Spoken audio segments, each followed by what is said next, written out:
Ayo, what's up? Welcome back dito sa ating channel dito sa Mobs TV. Alright, so tayo nang babalik muli mga kababayan at ito, pag-usapan natin, no? Ito pong dating bodyguard, no, ng pamilya Marcos ay sinagot po itong si Senator Amy Marcos, mga kababayan. Grabe. No, ito po ay matapos magsalita na itong si Senator Amy Marcos ng kung ano-ano at masasamang salita at masasakit na salita laban po dito kay PBBM para lamang po sa politika siguro yan mga kababayan. No, ito pong dating bodyguard ng mga Marcos ay hindi na po nakapagpigil. No? May matindi po siyang isiniwalat tungkol dito kay Amy. Mga kababayan, ito po ay matagal nilang nakasama. Itong bodyguard na to. At hindi lang po si Amy, no, ang nakasama niya, hindi lang din po si PBBM dahil matagal po siyang naging bodyguard, no, ng pamilya Marcos. Okay, so alamin natin mga babayan, ito pong matinding pasabog na to, no, ng dating bodyguard ng pamilya Marcos. Laban po dito kay Senator Amy, no, sabi nga dito sa post. Sabi nga, di man maipagtanggol ni PBBM ang kanyang sarili sa akusan ng kanyang kapatid na si Manang Amy. May mga taong magsasalita at magpapatunay kung anong katauhan at pag-uugali ni PBBM at Marcoses. Salamat po. Okay? So ito kasi mga babayan, totoo naman, yung ating Pangulong Bongbong Marcos, hindi po talaga ganong nagsasalita. Hindi po niya pinapansin yung mga patutsada na yan. Hindi po niya pinapansin yung mga paninira sa kanya, bagkos nakafocus po siya mga babayan. No, nakafocus po siya no, sa pagtatrabaho, sa paglilingkod sa ating bayan, sa paglilingkod sa ating mga mamamayan. No, diyan po nakafocus yung ating Pangulong Bongbong Marcos. Okay, so ito medyo iayos lang natin tong video na to para mas maintindihan natin mga babayan. I-focus lang natin sa kanya. Ayan. Para mas maganda po, no, yung ating panonood. Okay, so ito, umpisa na natin to mga babayan, right? Let's go. Magandang umaga po. Magandang hapon. Naku, hindi kaya tayo makaka-copyright dito. Okay, may tugtog pa kasi no? Magandang gabi sa inyong lahat. Sana po mapanood nyo itong mensahe po sa inyong lahat regarding yung sagot ko sa mga sinabi ni Madam Senadora Amy Marcos kahapon. Nasyak po ako kasi hindi ko akalain na magagawa niya yan. Kasi kilala ko yan, magmula ng 11 years old po yan. Ma'am Senadora, magmula ng high school ka. Grabe, no? 11 years old. Kilala na niya si Amy Marcos, mga babayan. Parati tayo nakikita sa Malacanang dati. Nagkasama pa tayo ng 5 years sa Kingston, New Jersey, nung nag-aaral ka sa Princeton University po. Kung maalala niyo, nung nag-aaral ka sa Princeton University, halos 24 hours tayo nagsama sa isang bahay sa loob ng 5 taon na nagsama tayo. Medyo mabigat yan mga babayan kasi 24 hours no, na magkasama kayo kasi yun yung trabaho niya, maging bodyguard no? Tapos 5 taon mo nakasama. Talagang lahat ng gagawin ni Senator Amy Marcos alam na alam no, netong taon na to. Bawat kilo siguro, baka pati yung oras ng pagligo, pagbihis, pagpasok sa eskwela, pag-uwi sa eskwela, galing sa eskwela, di ba? Yung mga gimmick ni Senator Amy Marcos, lahat. No, kabisado sigurado na itong tao na to, mga babayan. Hindi lang yun. Magmula nung bata ka, nung 11 years old ka, Miss Amy ang tawag ko noon. Now, Honorable Senator Amy Marcos. Alam mo, Senadora, hindi ako dapat magsalita. pero parang nasaktan ang dibdib ko yung sinabi mo kay Master Bungit. Actually, medyo parang naluluha rin ako doon sa kanya sinasabi. Kasi, actually, hindi biro talaga, no, na ikaw naging parte ka ng pamilya Marcos, no, naging bodyguard ka, naging kasambahay ka, diba, naging driver ka ng pamilya Marcos ng mahabang panahon na parang itinuring mo na rin sila, no, na isang pamilya. Diba? Tapos makikita mo na sa isang iglap, ganyan yung nangyayari sa isang iglap. No, may mga sinasabing hindi maganda itong si Senator Amy Marcos. Mararamdaman mo sa kanyang mga sinasabi no, na talagang nasasaktan siya o nasaktan siya kasi parang pamilya na rin niya, di ba? Itong pamilya Marcos. Parang isa na rin siya, no, sa pamilya. Di ba, mga kababayan? Mararamdaman mo talaga, no, yung kanyang mga sinasabi dito. Now, PBBM, hindi ko kalain na sisirain mo yung kapatid mo. Kadugo mo yan eh. Hindi ko kalain, ma'am. Unang-una po, dapat ikaw ang head ng family kasi ikaw ang panganay. Ngayon ko lang nalaman po na nag-iba ang pagkaugali mo. Hindi ko kalain po, baka nahagip ka ng malalang typhoon, baka na amlingan ka kung nada itilo ka. Ang nasaktan po ako, yung sinabi mo, malala. Hindi naman tutuloy. Grabe, nakakapagbiro pa siya, no? Ang pagkaugali mo. Hindi ko kalain po, baka nahagip ka ng malalang typhoon, baka na amlingan ka kung nada itilo ka. Ito, mga kababayan, kung susuriin natin maigi na yung pagsasalita niya rito, no, Ilocano siya. No, at the same time, mga kababayan, kung titignan niyo yung maigi, baka sabihin kasi nila scripted to, no? Kung titignan natin yung way ng pagsasalita niya, yung parang ikaw, no, gumagawa ka ng video mo. 'Di ba? Ito po sa tingin ko raw, no, na-edit lang, kinatkat lang, inayos lang nila, no, para siguro baka meron kasi nag-e-edit, mga kababayan, ng video, no, na kung saan merong mahabang blanco. So usually, yung mga editor, pinuputol po 'yon. No, yung mahabang blanco. Like nagsasalita, naggaganon, o kaya yung nag-iisip pa, no, ng mga sasabihin. Kaya kung mapapansin niyo, may mga putol yung video na to. No, usually may mga ganun po, no, na nag-e-edit. Di ba? Pero yung pong way ng kanyang mga pagsasalita dito is raw. Okay? So, yun lang po yung observation natin bilang nag-e-edit din po ng mga video. No, nag-e-edit din kasi ako ng mga video sa mga events, sa mga marami tayong klaseng video na ini-edit, mga babayan. No, ito nakikita natin raw, no, raw yung kanyang pagsasalita rito, raw yung video na to, mga babayan. Ibig sabihin, wala siyang script na binabasa dito sa tingin ko. No, kasi ganyan kasi, no, nakalapag yung cellphone sa ibaba, mga babayan. Yan yung view niya kasi. Yung cellphone niya nasa ibaba. So, meron kasi mga nagbibideo na nahihiyang humarap sa cellphone. So, ang ginagawa nila, tumitingin sila sa malayo habang iniisip nila kung ano yung mga sasabihin nila.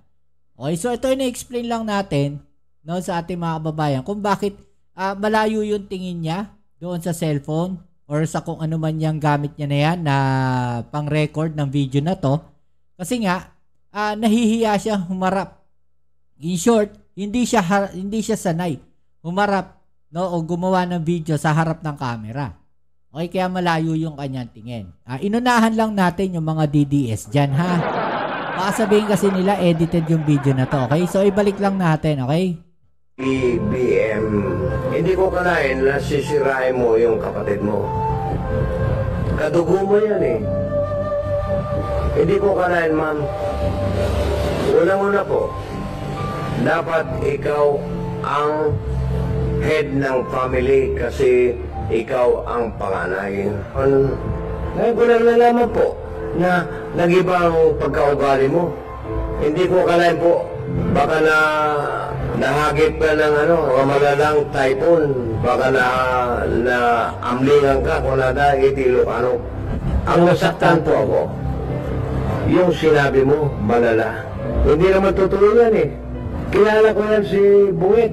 Kilala ko kayo. Kilala ko si Irene. Diba mga kababayan? Walang tao natatawag kay PBBM kung hindi siya kilala, natatawagin siyang bongit, mga kababayan. Diba? Bongit yung tawag. Ibig sabihin, talagang kilala niya. No? Sanay siya na yun yung tawag. Hindi siya halos sanay na tawagin Bongbong Marcos. Diba? Yung tawag nga rin Senator Amy kay Bongbong, bongit eh. Diba? So yun din yung tawag niya. Pero kung ito ay ordinaryong tao, mga kababayan, na sasabihin nga na ganon, malamang ang tatawag po neto dyan, Bongbong Marcos. Diba? O, tuloy natin. Kilala ko si, yung bunso, si Miss Amy. Kilala niyo ko lahat. Maraming akong remaining na naiwan na dakilang niyayayo ng Malacanang. Wala nang iba. Ang kasama ko dyan, si Manong Willie. Ayan. Si John Barris. Ayan ang mga original na nagmamahal talaga ng tapat sa inyo. Ngayon, kung naalala nyo, tuwing election po, nung tumakbo ka ng senador, noong 2019, nag-resign ako sa trabaho ko sa Amerika para tutulungan kita, and you hire me as political security na nagkampanya sa inyo. Maski wala akong sweldo, hindi ko nagreklamo. Grabe. Yan ang pagmamahal po. Hindi ako Grabe, walang sweldo. Sinamahan siya sa kampanya. mukhang pera. Hindi man lang binigyan na. Binigyan kaya? No, kasi kung hindi binigyan, nakakaawa naman. Diba? Sana po, isipin nyo naman mabuti po. Kapatid mo yan. Kadugo mo yan. Eyewitnesses. Kayong tatlo, napakasayanan ninyo noon. Nung bata pa kayo. 5 years old si Irene. 8 years old si Buwet. 11 years old ka, ma'am. Napakasayanan ninyo nung araw.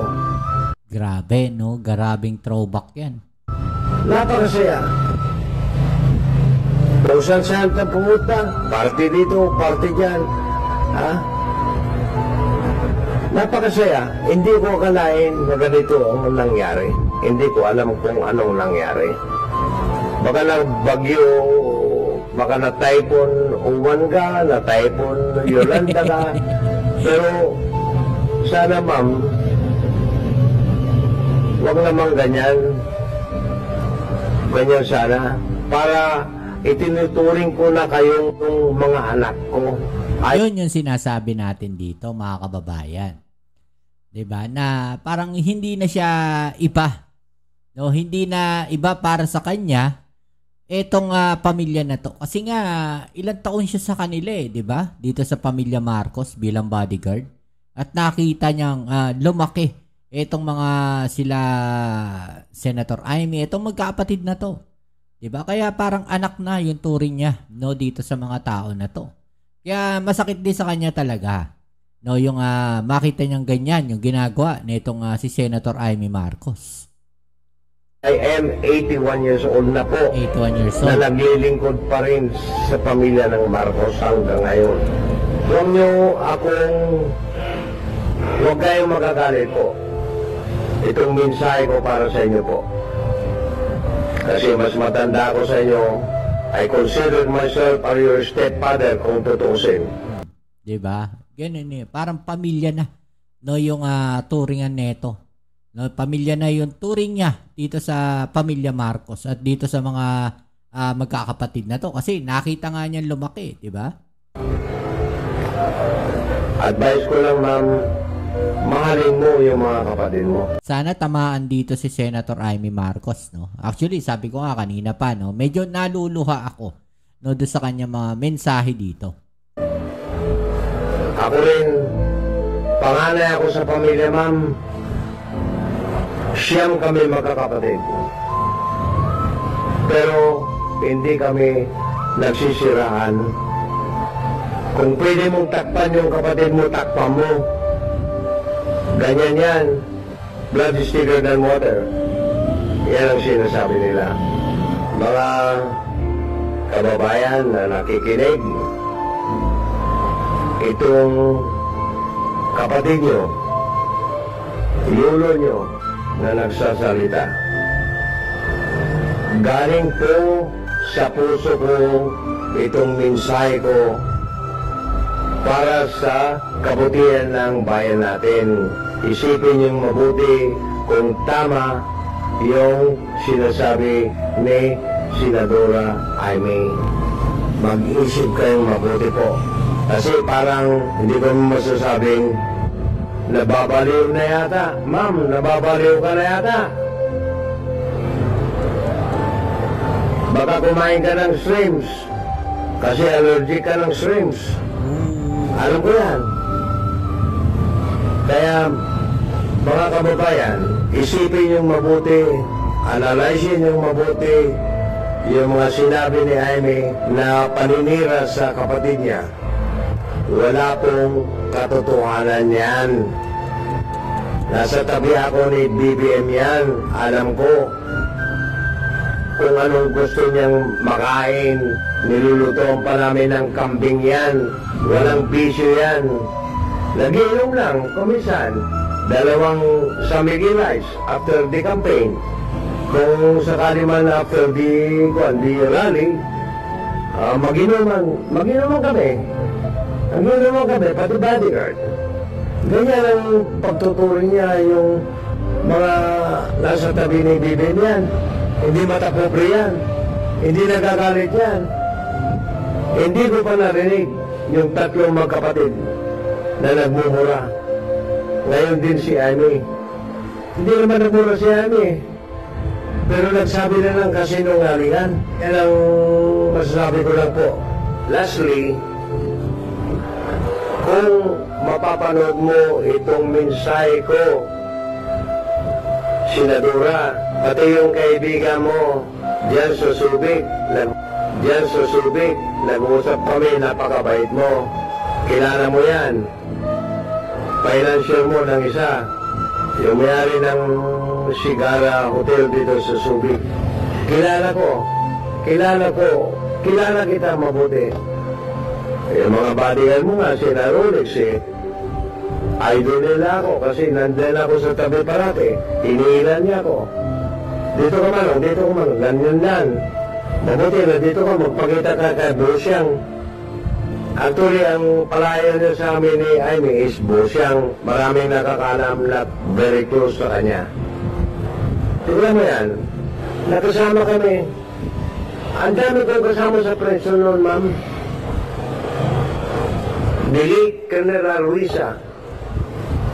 Yung anak niya ngayon, personal secretary ni BBM, si Leni Arruiza. Ang pamilya namin, sobrang pagka-loyal sa inyong pamilya ng Marcos. Nandito pa rin kami. Walang iwanan po. Yan ang pangako ko kay BBM noon. Habang buhay ako, nandito po ako sa likod ng mga Marcos, sir. Magmula ng protesta, nandyan ako. Alam ni June Paris yan. Kaya, lastly po, Ma'am Senadora, nakikiusap po ako, you are very talented. You are Princeton graduate po. Napakatalino niyo po. Pero, isipin niyo, huwag kayong you know that already, ma'am. You are very, very talented. You are very, napakahusay niyo po. Kaya yun ang last na mensahe ko po. Sana po, makakarating pa sa inyo itong mensahe ko, ma'am. And kung sakali man meron akong nasabing mali, tawagan lang ninyo ako. Mapapatunayan ko lahat yung mga sinasabi ko. Hindi ako nagsisinungaling. Kaya, ma'am, Kung mariluluhod po ako sa inyo, gumising naman kayo. Gumising naman kayo, ma'am. Isipin niyo mabuti yung sinasabi niyo. Okay, so yun mga kababayan, ano? So, grabe pala.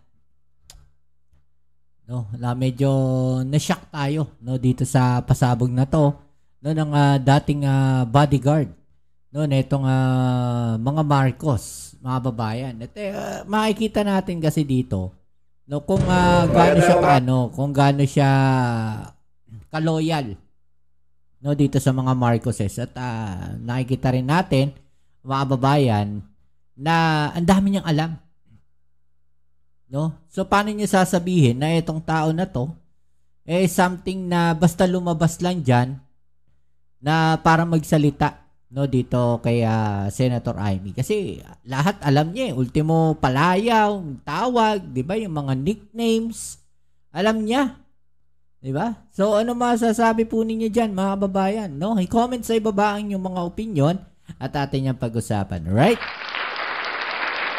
So yan, muli, maraming salamat sa lahat ng mga patuloy na kasuporta dito sa ating channel. Kita-its po tayo sa ating next video upload. Dito muli ang inyong Kuya Mobs dito sa Mobs TV. Peace. I'm out.